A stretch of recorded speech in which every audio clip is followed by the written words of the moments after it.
Princess Zarathiel stood in the center of the great hall, her blue skin shimmering under the crystal lights. Around her, hundreds of alien nobles watched in silence. Their faces showed everything from pity to disgust. She kept her head high, but inside her heart was breaking.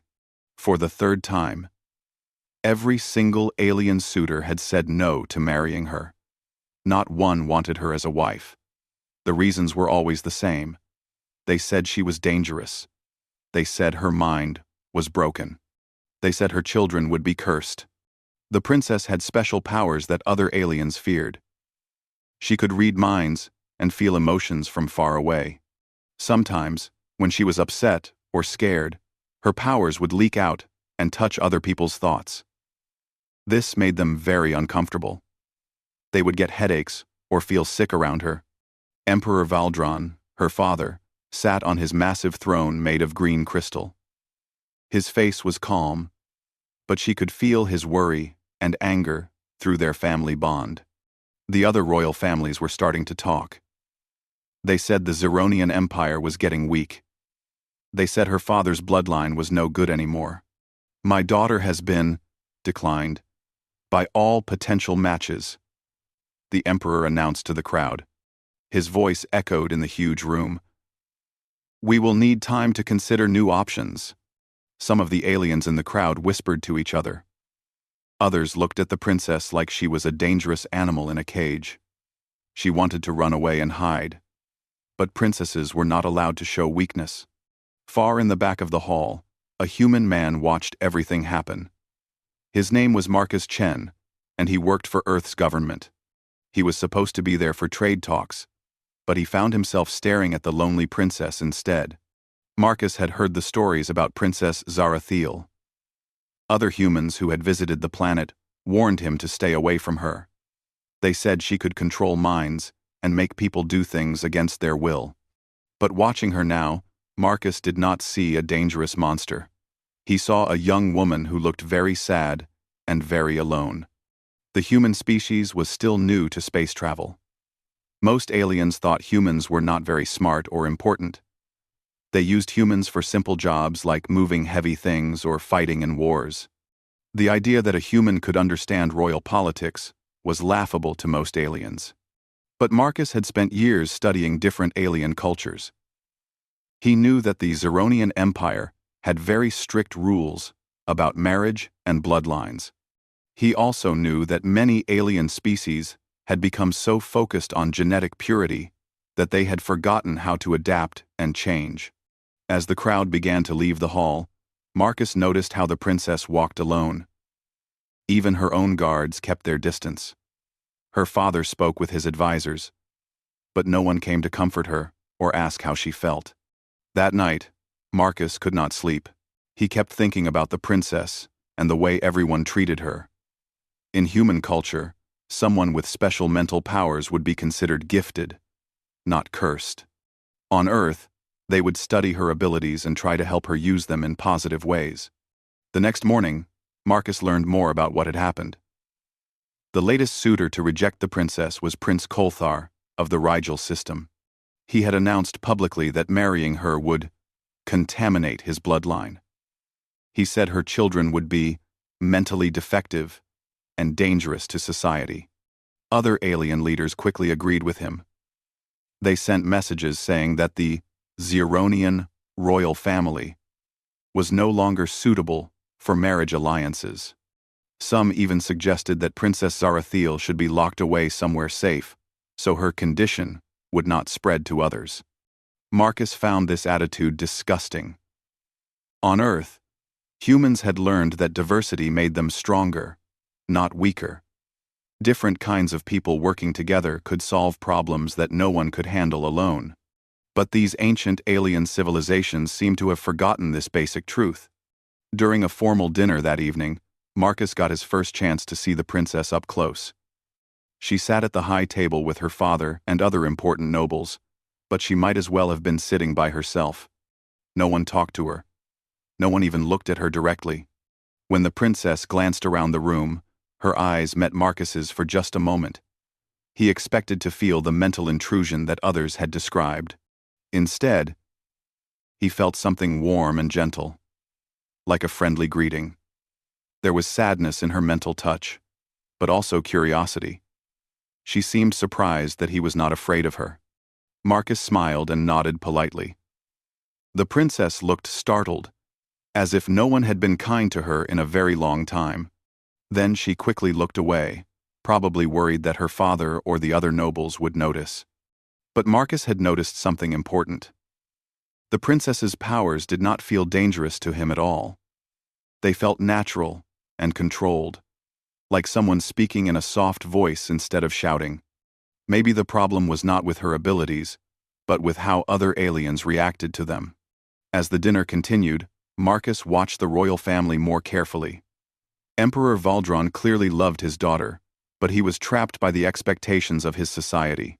The other Zeronian nobles treated the princess with respect to her face, but Marcus could see their discomfort and fear. Lord Kethvar, one of the most important nobles, made several comments about maintaining genetic standards and protecting the purity of royal bloodlines. He spoke like the princess was not even there, as if her feelings did not matter at all. By the end of the evening, Marcus had made a decision. He was going to do something that would probably shock everyone in the galaxy. But first, he needed to learn more about Zeronian customs and find the right way to approach the Emperor. The princess deserved better than a lifetime of loneliness and rejection. And Marcus was beginning to think that maybe, just maybe, humanity could offer her something that no alien species could provide. The next morning, Marcus began researching ancient Exeronian marriage laws. What he found gave him an idea that was either brilliant or completely insane, probably both. News of Princess Zarathiel's third rejection spread across the galaxy like wildfire. Every major news network reported the story. The headlines were cruel and mocking. "The Cursed Princess Rejected Again" and "Zeronian Royal Family in Crisis" appeared on screens throughout known space. The worst part was how other royal families reacted. Prince Voltan of the Altarian hegemony gave an interview saying that even our servants have better genetic quality than the Zeronian princess. The crystal beings from Vega Prime released an official statement calling her mentally contaminated and unfit for any decent bloodline. Emperor Valdron tried to hide his anger and embarrassment, but everyone could see how the constant insults affected him. His advisors suggested increasingly desperate solutions. Maybe they could lower their standards and look for suitors from smaller, less important worlds. Maybe they could offer huge amounts of money and territory as a dowry. Some even suggested arranging a political marriage with a minor noble house that needed financial help. The princess heard all these discussions. She pretended not to care, but Marcus could see how each suggestion hurt her more. She was being treated like a damaged product that her father needed to get rid of quickly.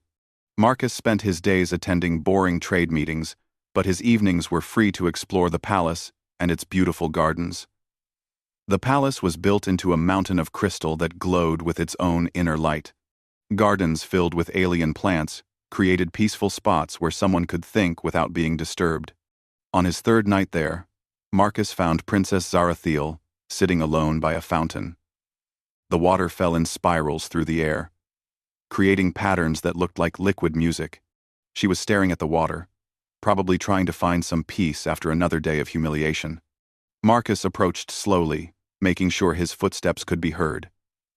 He had learned that surprising someone with psychic powers was not a good idea. The princess looked up as he came closer, her large purple eyes wide with worry. "Your Highness," Marcus said with a respectful bow, "I hope I am not disturbing you. You are the human diplomat," she said softly. Her voice had a musical quality that made even simple words sound beautiful. "You should not be seen talking to me. It might hurt your mission here." Marcus sat down on a stone bench near the fountain. "Actually, I think talking to you might be the most important part of my mission. May I ask you something?" The princess nodded, looking curious despite herself. "Why do you think your abilities are considered dangerous? On Earth, We would call someone with your gifts a telepath or empath. We would want to understand and learn from them. Princess Zarathiel looked shocked. You. I was afraid at first, Marcus admitted honestly. But then I realized that fear was based on stories other people told me. When I actually experienced your mental touch, it felt gentle and kind. Like someone offering friendship, not trying to control or hurt me. For the first time since Marcus had arrived, the princess smiled. It was a small, careful smile, but it made her whole face light up. Most people cannot tolerate any mental contact with me. They say it gives them headaches or makes them feel sick. Some claim I can make them do things against their will. Maybe the problem is not with your abilities, Marcus suggested. Maybe the problem is that other species have become too rigid and closed-minded to handle real emotional connection. Before the princess could respond, a harsh voice interrupted them. Human! What do you think you are doing? Lord Kethvar approached with several guards behind him. The Zeronian noble was tall and thin, with skin that looked like polished silver. His expression showed disgust and anger. I am having a conversation, my lord. Marcus replied calmly. Is that not permitted? You are speaking to the princess without permission or proper supervision, Kethvar snapped. Your primitive species clearly does not understand appropriate behavior around royalty. Marcus stood up slowly. He was shorter than the alien noble, but he did not look intimidated. With respect, Lord Kethvar, I understand appropriate behavior perfectly. Treating a lady with kindness and respect seems appropriate to me. The noble's eyes narrowed. A lady? This creature is a dangerous mutant, whose mental contamination has made her unmarriageable. You should return to whatever rock your species crawled from before you embarrass yourself further. Princess Zarathiel flinched at the cruel words. But she did not speak. Marcus felt anger building in his chest. But he kept his voice steady and polite.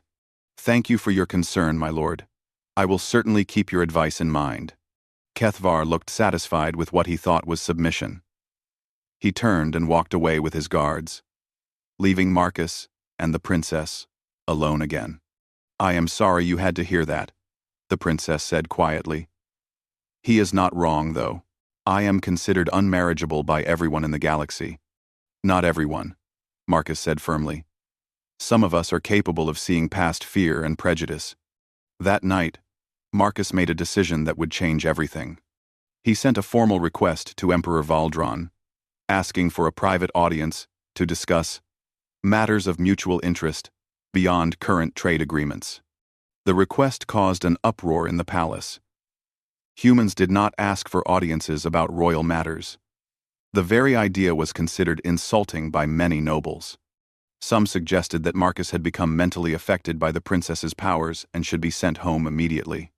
But Emperor Valdron was curious. The human had been polite and respectful during all their interactions. His trade proposals had been fair and well-researched. Maybe he had some new perspective that could help solve the current crisis. Lord Kethvar argued strongly against granting the audience.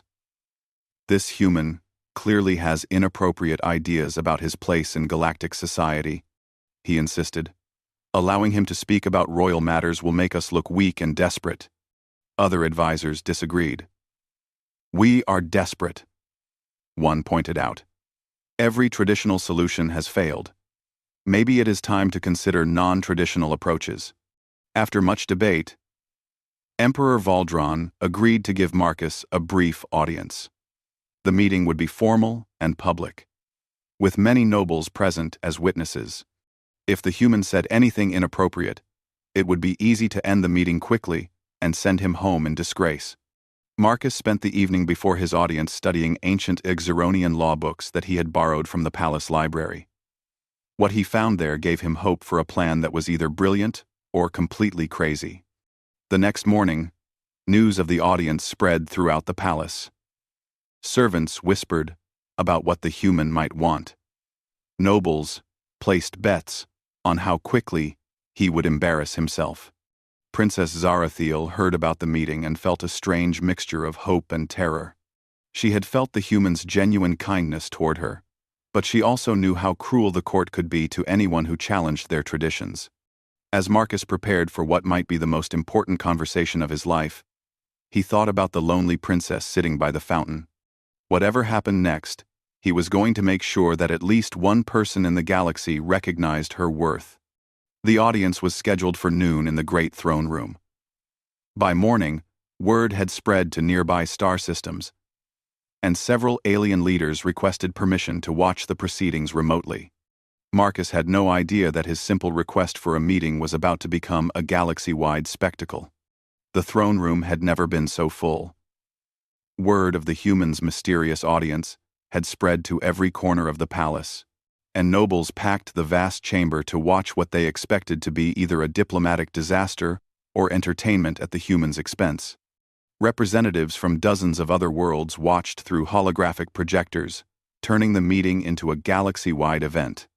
Emperor Valdron sat on his massive crystal throne, which rose 20 feet above the crowd. Princess Zarathiel sat in a smaller chair to his right, her face carefully neutral. She had not been told what Marcus wanted to discuss, but she could feel the excitement and cruel anticipation radiating from the crowd. Lord Kethvar stood near the throne with other high-ranking nobles. He wore his finest robes and his most arrogant expression. He had already prepared several cutting remarks to put the presumptuous human in his place. The great doors opened with a deep, musical sound. Marcus walked into the throne room, wearing his simple blue Terran diplomatic uniform. He had refused the elaborate alien robes that protocol officers offered him. His footsteps echoed in the huge chamber as he approached the throne. Every eye in the room followed him. Some aliens whispered to each other about how small and plain he looked compared to the magnificent beings around him. Others wondered if he had lost his mind to dare request an audience about royal matters. Marcus stopped at the appropriate distance from the throne and performed a perfect Zeronian formal bow. The crowd murmured in surprise. The human had clearly studied their customs carefully. "Your Imperial Majesty," Marcus said in a clear, strong voice that carried throughout the chamber. "I thank you for granting this audience. I come before you today not as a representative of Earth's government, but as Marcus Chen, a private citizen who wishes to make a personal request." Emperor Valdron leaned forward slightly. "Speak your request, Marcus Chen of Earth." Marcus took a deep breath. What he was about to say would either change his life forever or destroy his diplomatic career completely. Possibly both. "Your Imperial Majesty, I formally request permission to court Princess Zarathiel with the intention of marriage." The silence that followed was so complete that Marcus could hear his own heartbeat. Then, the throne room erupted in chaos. Nobles shouted in shock and outrage. Some laughed so hard they could barely stand. Others looked horrified that a human would dare make such a suggestion. "Silence!" Emperor Valdron's voice boomed through the chamber, enhanced by psychic power. "Emperor T." The crowd fell quiet immediately, but Marcus could feel their amazement and anger like heat radiating from a fire. Lord Kethvar stepped forward, his silver skin flushed with rage. "Your Majesty, this is clearly a joke or an insult. No human could seriously believe they are worthy of royal blood. Their species has been part of galactic civilization for less than 100 years. "I am completely serious," Marcus said calmly. "I understand the traditions and requirements involved in royal courtship. I am prepared to meet any test or trial that your Majesty deems appropriate." The Emperor stared down at the human for a long moment. "Marcus Chen, you understand that royal marriage requires genetic compatibility assessments, psychological evaluations, and approval from multiple great houses. You understand that my daughter possesses psychic abilities that have been deemed challenging by species far more advanced than humanity? Your Majesty, with respect, those advanced species have made their judgments based on fear rather than understanding. Marcus replied. They see Princess Zarathiel's abilities as dangerous because they threaten the rigid control systems these species have built around themselves. Humanity may be young among the stars, but we have learned something that older species seem to have forgotten. And what is that? The Emperor asked. That diversity strengthens rather than weakens. That adaptation and change are signs of health, not sickness. That someone who can bridge different types of consciousness is not a threat to be feared, but a gift to be treasured. Several nobles began talking angrily among themselves. This human was not just requesting marriage. He was challenging thousands of years of established galactic social order. Marcus raised his voice to address the entire room. I know what many of you think of humanity. You see us as primitive, emotional, unstable. But those same qualities that you mock are exactly what your societies need. When did you last create something new, instead of just maintaining what already exists? When did you last solve a problem by trying something different instead of following ancient rules? Enough, Lord Kethvar shouted. Your Imperial Majesty, this human is clearly mentally defective. No sane being would make such ridiculous claims. But Emperor Valdron was studying Marcus with new interest. The human's words were bold, but they were not stupid. And there was something else. For the first time in years, the Emperor could sense genuine emotion from his daughter. Hope, excitement, fear, but all of it directed toward this strange human who was willing to challenge the entire galaxy for her sake. Marcus Chen, the Emperor said slowly, what you propose is not just marriage. It is revolution. Do you understand the consequences if you fail? Do you understand what will happen to my daughter if this becomes another public humiliation? I understand completely, Your Majesty. That is why I propose to prove my worthiness through the ancient methods, not the modern political arrangements that have already failed. Marcus reached into his jacket and pulled out a formal document written on real paper, an almost forgotten luxury in the age of digital communication. I propose to undergo the rite of understanding, the traditional trial that proves true compatibility between minds and souls rather than just genetic lineages. The throne room fell silent again. The rite of understanding had not been attempted in over 3 centuries. It was considered too dangerous and primitive for modern civilization. Princess Zarathiel spoke for the first time since the audience began. Father, I accept his proposal. The crowd erupted again, but this time the Emperor let them shout and argue. He was watching his daughter's face and feeling the happiness that radiated from her like sunlight. She had made her choice, and perhaps it was time to trust her judgment instead of the galaxy's prejudices. The rite of understanding requires 3 trials, the Emperor announced, his voice cutting through the noise. The test of truth, the test of sacrifice, and the test of future vision. If either participant fails or withdraws, both will be considered unfit for marriage. The trials will be witnessed by representatives from all the great houses. Lord Kethvar looked pleased. He was already planning how to make the trials as difficult as possible. Surely this primitive human would fail quickly and embarrass himself in front of the entire galaxy. When do we begin? Marcus asked. Emperor Valdron looked at his daughter one more time. She nodded slightly, her purple eyes bright with determination. Tomorrow at dawn, the Emperor declared. Let the galaxy see what truth lies beneath the surface of both my daughter's heart and this human's bold words. As the crowd dispersed, buzzing with excitement and anticipation, Marcus caught Princess Zarathiel's eye. She smiled at him. Not the careful, hidden smile from the garden, but a real expression of joy and gratitude. Tomorrow would determine not just their personal future, but possibly the future of galactic civilization itself. And Marcus had never been more certain that he was doing the right thing. Dawn came too quickly for everyone except Marcus, who had spent the night in meditation rather than sleep. He stood in the palace's ancient trial chamber, a circular room carved from solid crystal deep beneath the mountain. Strange symbols covered the walls, glowing with soft blue light that seemed to pulse like a heartbeat. The chamber had not been used for the rite of understanding in over 300 years. Palace servants had worked all night to clean and prepare it, following instructions from dusty old books. Many of them had never heard of the ancient trials until yesterday. Representatives from every major alien civilization filled the viewing galleries above the chamber floor.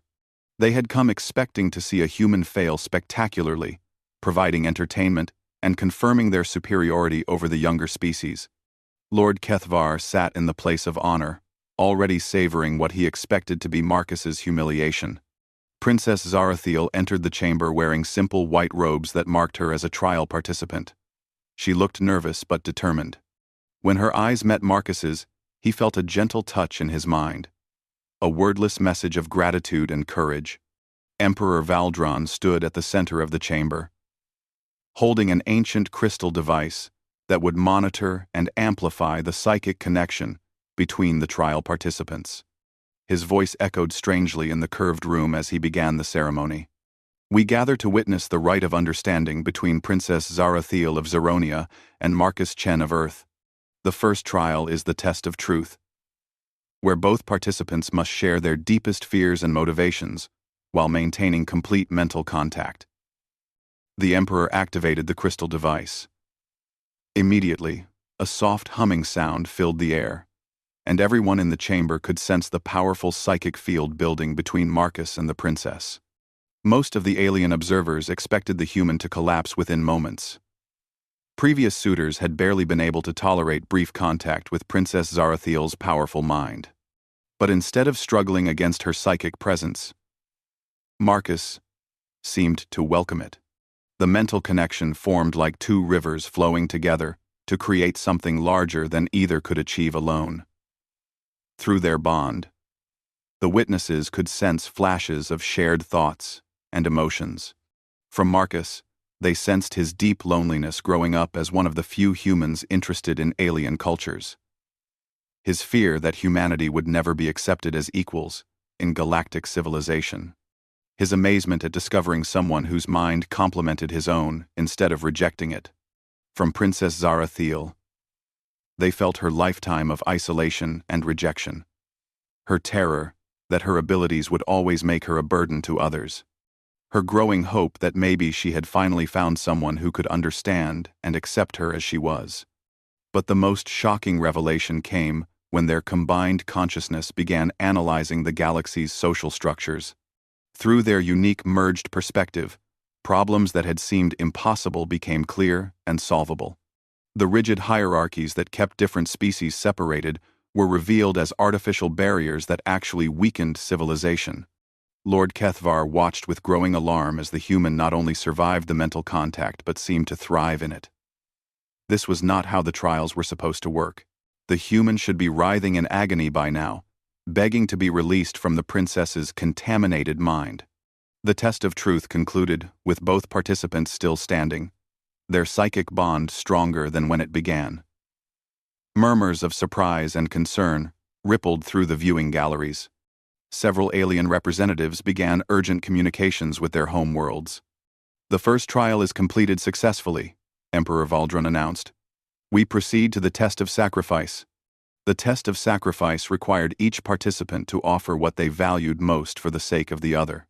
It was designed to prove that love was stronger than self-interest, but it often revealed selfish motivations that destroyed potential marriages. Princess Zarathiel spoke first, her voice carrying clearly through the psychic amplification. I offer to permanently suppress my psychic abilities through surgical modification. I know that my powers make others uncomfortable and limit the alliances my people can form. If giving them up would make Marcus safer and our marriage more acceptable to the galaxy, I will do so gladly. The watching aliens stirred uneasily. The princess was offering to destroy the very abilities that made her special, just to fit into their narrow expectations of normal behavior. Marcus responded immediately, his mental voice filled with gentle firmness. I offer to renounce my humanity and undergo complete genetic modification to become Zeronian. I know that my alien nature creates political complications for Princess Zarathiel and her people. If changing my fundamental biology would make our marriage more acceptable, I will do so, without hesitation. The psychic resonance between their mutual sacrifices created a wave of energy so powerful that it briefly connected every mind in the chamber. For one startling moment, all the alien observers experienced true empathic unity, feeling what it was like to love someone so completely that their happiness mattered more than your own existence. The sensation terrified many of the aliens, who had built their entire civilizations around emotional control and isolation. They suddenly understood why Princess Zarathiel's abilities seemed so dangerous, not because she could control minds, but because she could show them what they had given up in exchange for their rigid social order. "The second trial is completed," the Emperor announced, his own voice shaken by what he had witnessed. "We proceed to the final test of future vision." The test of future vision required the bonded pair to project what their union could bring to both their peoples. Previous trials had usually revealed modest political advantages or genetic improvements. What Marcus and Princess Zarathiel projected changed everything.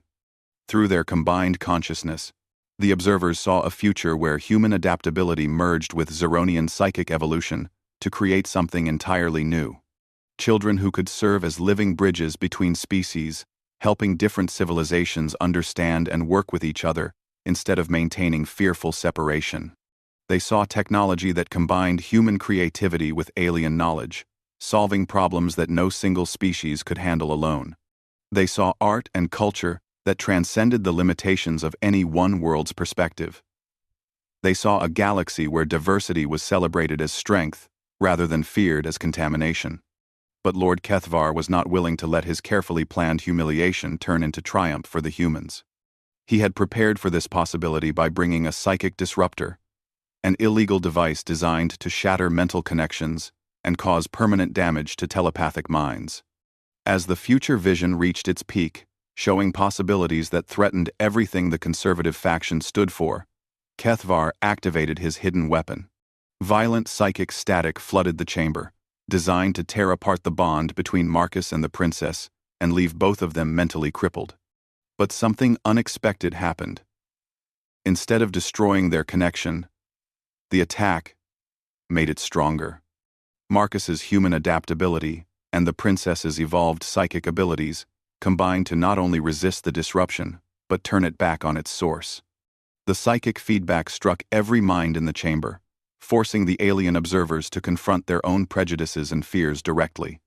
They experienced the loneliness that came from emotional isolation, the weakness that resulted from rejecting change, and the emptiness of lives built around maintaining superiority over others.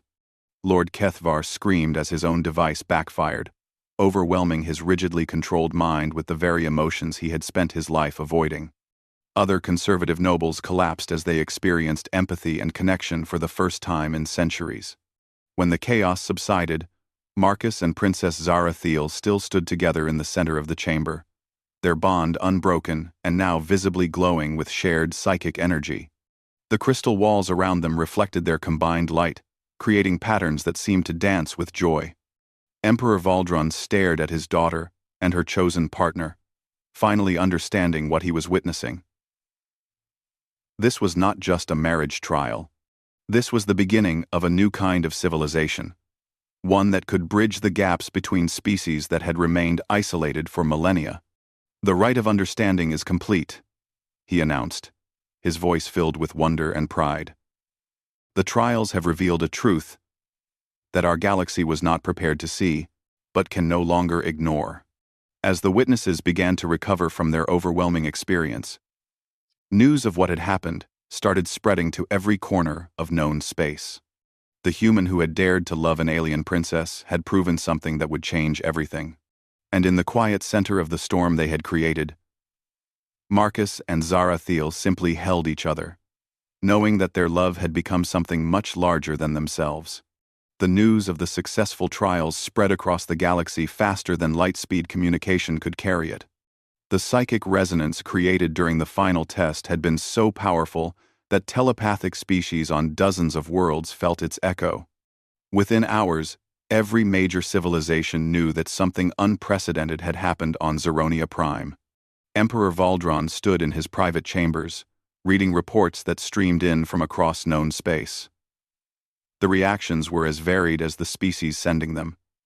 Some alien governments demanded explanations.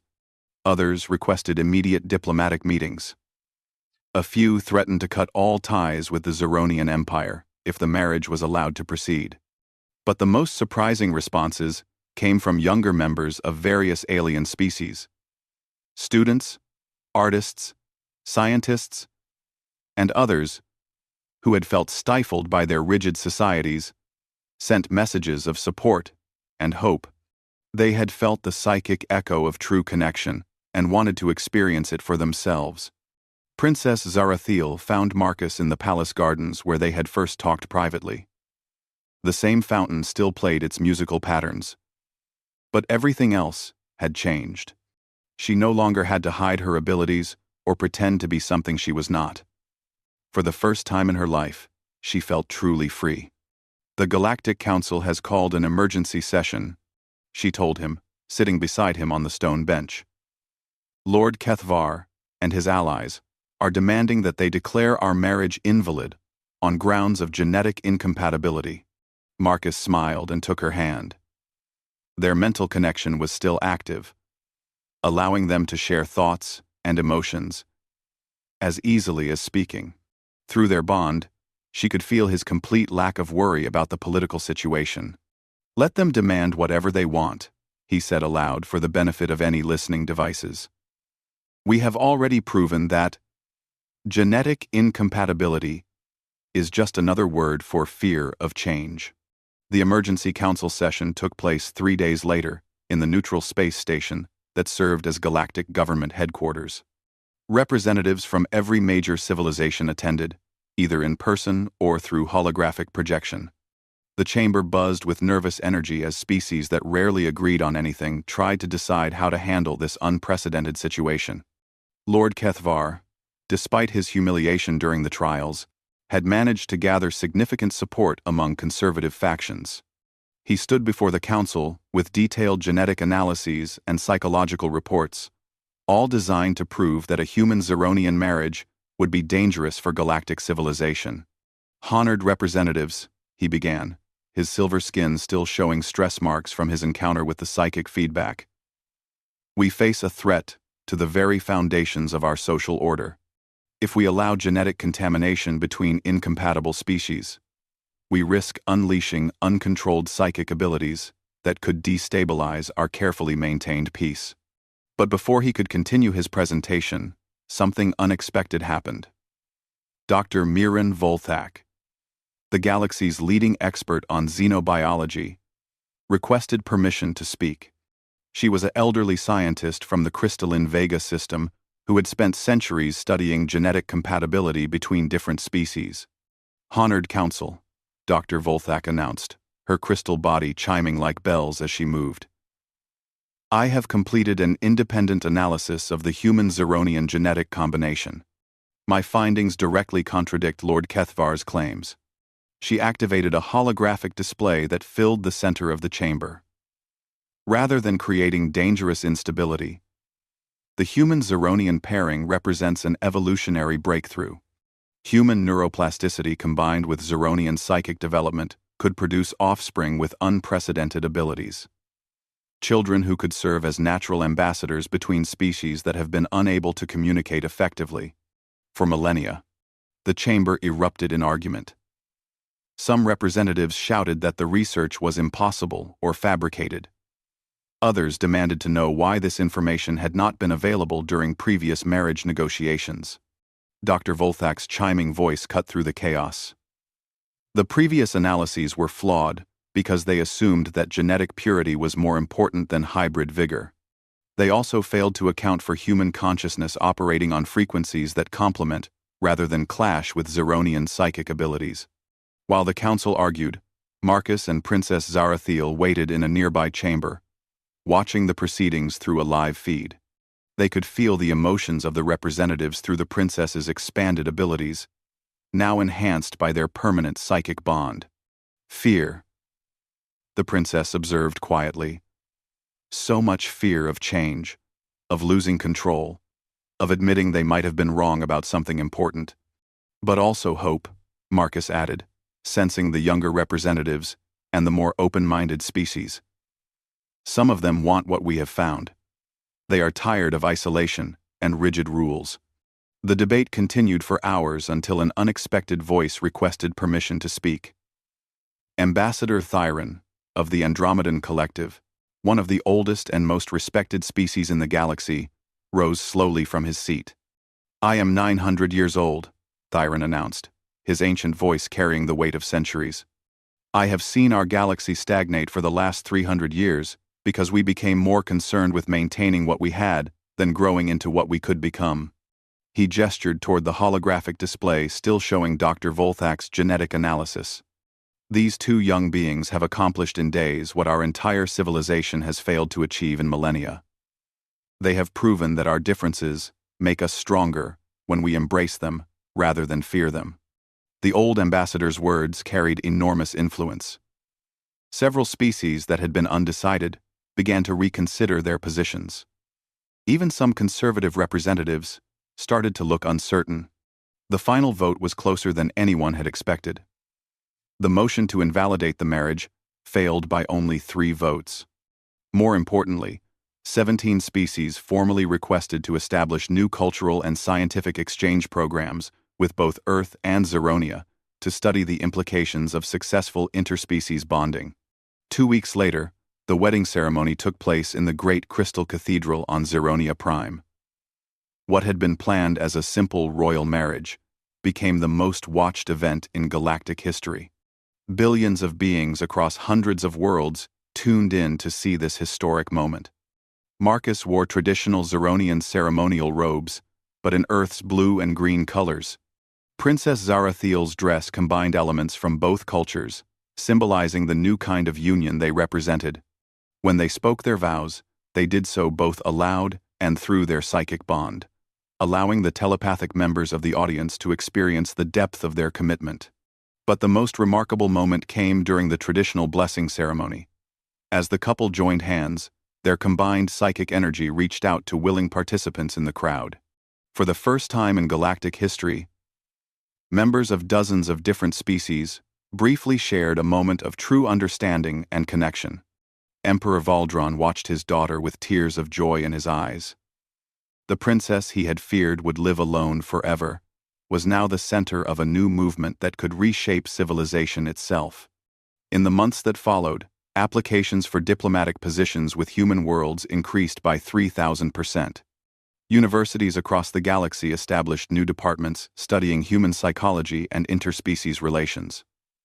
Art and music began incorporating human emotional concepts that had previously been dismissed as primitive. And in the quiet moments between state functions and historical meetings, Marcus and Zarathiel continued to explore the depths of their unprecedented bond. They were writing the first chapter of a new kind of love story, one that would be studied and celebrated for generations to come. When their first child was born a year later, she was everything Dr. Volthak had predicted, and more. Little Arya Chen Zarathiel took her first steps in a nursery filled with gifts from species that had once considered her mother unmarriageable. Her mind naturally bridged human creativity with Zeronian empathy. And even as a baby, her presence seemed to bring out the best in everyone around her. As Marcus held his daughter and watched his wife teach her to use her remarkable abilities, he reflected on how far they had all come. The human captain who had dared to love an alien princess had accidentally started a revolution that would reshape the galaxy. And the best part was, this was only the beginning.